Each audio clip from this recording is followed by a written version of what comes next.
This week's video is going to be a little different. Usually I talk about strange locomotives or interesting railway-related trivia and throw in some kind of moral or life lesson at the end. But I'm feeling a little burned out and I have no idea what to do, so I'm just going to give in to the dark side and let the hate flow through me as I go on a rant about why I don't like the Hogwarts Express.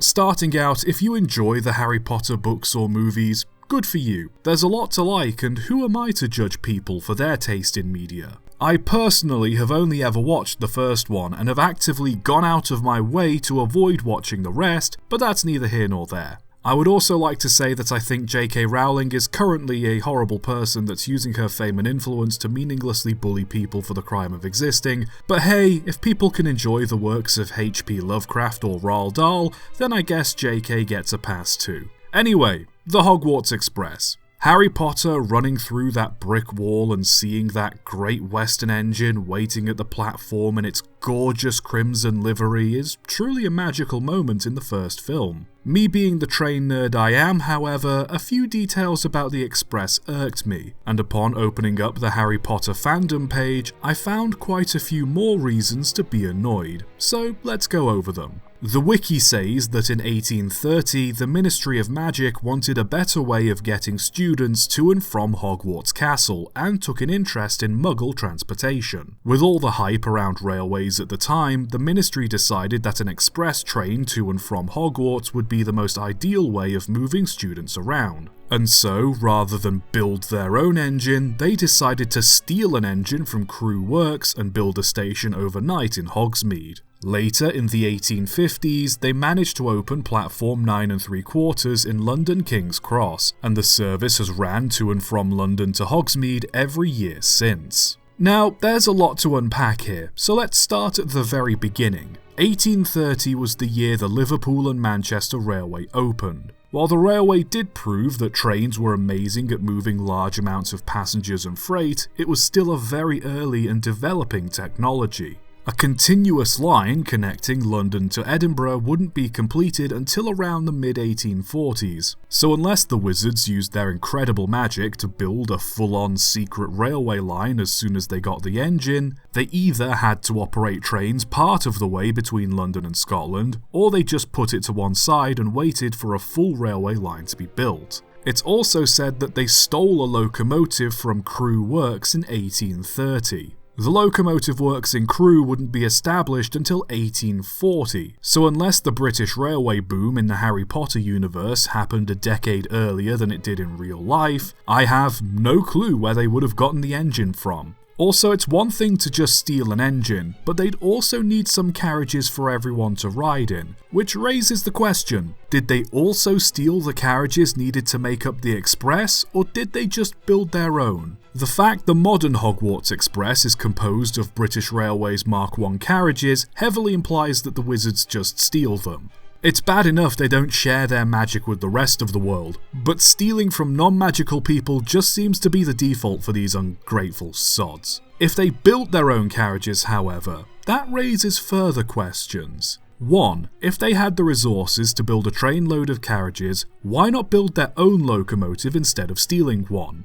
2. The wiki says that some wizards travelled in their own magic, self-propelled horseless carriages. So why not just make the railway carriages self-propelled in the same way instead of having an engine pull them? And 3. Were the carriages divided into classes? Early railways were infamous for their classist attitudes, so much so that third-class passengers essentially rode in goods wagons that had seats bolted to them. So would poorer students be put in third class, or did all the carriages have roofs? The locomotive pulling the train certainly wouldn't have had a roof, or anything in the way of comfort for the footplate crew. The wiki implies that the locomotive seen pulling the Hogwarts Express in the books and the films is the same engine they stole back in 1830. But I sincerely doubt that, since the modern Hogwarts Express looks like this, and the most advanced steam locomotive of the 1830s looked like this. Also, this engine was built in Swindon, not Crewe. Given that the wizards in Harry Potter have a tendency to nick anything that isn't nailed down, I'd be willing to accept it's likely that as railway travel improved, the Ministry of Magic would have helped themselves to newer, better locomotives as they came along, which explains why a Great Western engine is travelling between London and Scotland. The wiki also states that the express would leave London at 11 AM and arrive in Hogsmeade by early evening, making the trip somewhere between 6 to 8 hours long. For a Great Western 460, that seems achievable, but for an 1830s engine, you'd be lucky to make it on the same day. But then again, I suppose when you factor in magic, anything could be possible. Maybe they supercharged the express engines, or upgraded them with better fireboxes or self-filling tenders. In fact, I'm willing to forgive most of the nonsensical writing surrounding the Hogwarts Express. After all, it'd be unfair to expect someone who lacks the ability to write consistently or understand basic human empathy to know everything about British railways.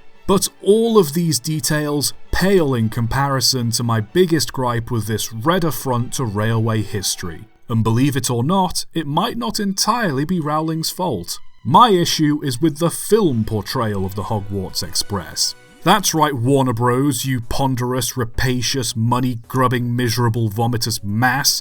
I'm still mad you claimed my Polar Express video, and this is my way of giving both you and that mold-loving author a piece of my mind.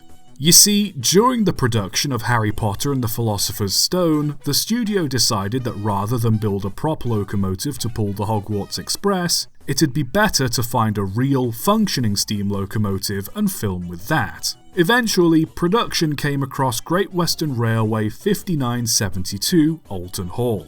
Alton Hall had just been restored to working order, and the studio thought it'd look perfect heading the Hogwarts Express. It was hired, painted red, renamed, and the rest is history. And I'll admit, it looks rather nice. My issue with it, however, is what they changed the engine's name to. Anyone who knows anything about old Great Western engines already knows where I'm going with this. You see, the Great Western Railway had this habit of naming their different classes of passenger engines after places served by their network. For example, the Class 3700s were named after various cities, and became known as the City Class. Meanwhile, the Class 7800s were named after different manors along the network, and thus became known as the Manor Class. Alton Hall, as you can guess, is part of the 4900 Hall class of locomotives. During production, to make the locomotive more in keeping with the film, they gave Alton Hall the name Hogwarts Castle, a cute little tie-in to both the story and the way the GWR named their engines. Only the Great Western Railway had another class of passenger engines they built in the 1920s, which were named after, you guessed it, castles. So, Alton Hall in the movie is now technically misclassified as a castle. Now I know what some of you are thinking. Not every steam engine looks the same, so maybe they preferred the way Alton Hall looks compared to the castles. And that's a very valid point. The LMS's original Royal Scot engines look significantly different to their later Jubilee engines. Gresley's Pacific engines have some clear, noticeable differences when compared to Thompson's designs. The Great Western Railway, however, wasn't one for variety. Here is a Great Western Star. Here is a Great Western Manor. Here is a Great Western Hall. And here is a Great Western Castle. I'm not sure about you, but if you shuffled them around, painted them red, and asked me which one was which, I'd probably struggle. So, they without question could have used a real castle engine in place of Alton Hall and gotten the same effect. And I checked, there were 3 castles in working order when production on Harry Potter started. Nooney Castle, Clun Castle, and Derswin Castle. The latter of which was restored to working order the same year as Alton Hall, so they have no excuse. On top of that, it doesn't even make sense in-universe either as to why these wizards would steal a Hall-class locomotive to pull their super-secret magical express when there were so many other better options available. The Royal Scot engines built by the LMS had a much higher tractive effort than the Halls and were much better suited for express passenger work. Hell, even the castles, which were built 5 years before the halls, were better equipped for the job.